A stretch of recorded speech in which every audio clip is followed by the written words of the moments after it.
फ़िलहाल तो लिख जाता हूँ। 8वीं क्लास के विद्यार्थी ध्यान दें। लेसन नंबर 5 यानी poem.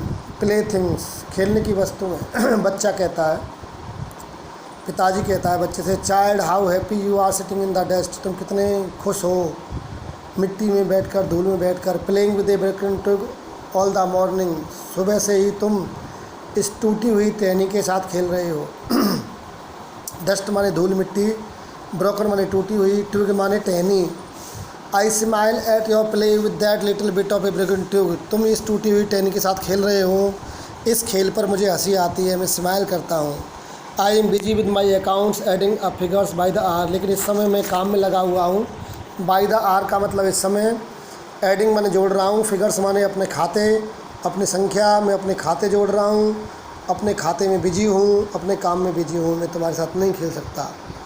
Perhaps you glens at me, शायद तुम मेरी तरफ घुरकर देखोगे। ग्लेंस माने देखना, शायद, परहैप्स माने शायद, शायद तुम मेरी तरफ देखोगे और ये सोचोगे, what a stupid game to spoil your morning with, कि तुम्हारा जो खेल है, जो सुबह से तुम खेल रहे हो, जिसमें तुम अपनी सुबह से अब तक के समय को बर्बाद कर रहे हो। Child I have forgotten the art of being absorbed in sticks and mud pies, बेटा मैं अब भूल चुका हूँ। चाइल्ड माने बच्चा, बेटा अब मैं भूल चुका हूँ खेलने की कला, एब्जॉर्ब रहने की कला, समाहित रहने की कला, स्टिक के साथ और मड पीज के साथ। स्टिक माने छड़ी, मड पीज मिट्टी की नकली कचौड़ी, यानी मिट्टी के खिलौने।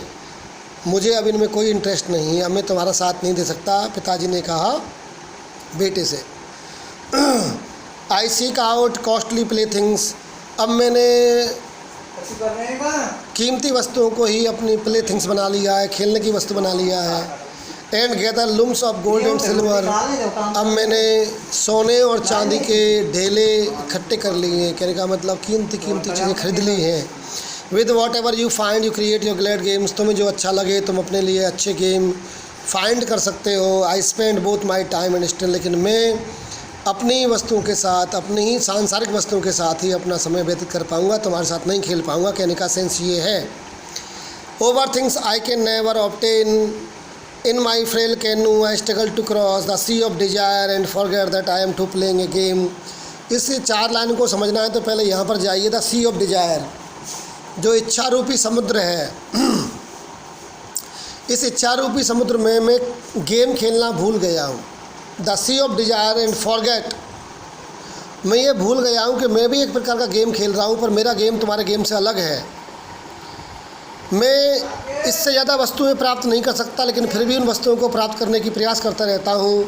मेरी जो नाव है वो छोटी है और मैं संसार रूपी समुद्र को पार करना चाहता हूँ और ये संसार इच्छाओं से भरा हुआ है। कहने का मतलब मैं अपनी इच्छाएं पूर्ति करना चाहता हूँ, इसलिए अपने काम में लगा हुआ हूँ, मैं तुम्हारे साथ खेल में नहीं आ सकता। रविन्द्रनाथ टैगोर द्वारा लिखी गई ये फिलोसॉफिकल पोइम है। गैन इसका जो अर्थ है, लेकिन जितना समझ में आ सकता था ऑनलाइन मैंने प्रयास किया। वीडियो को रुक कर देखें, समझ में आएगी।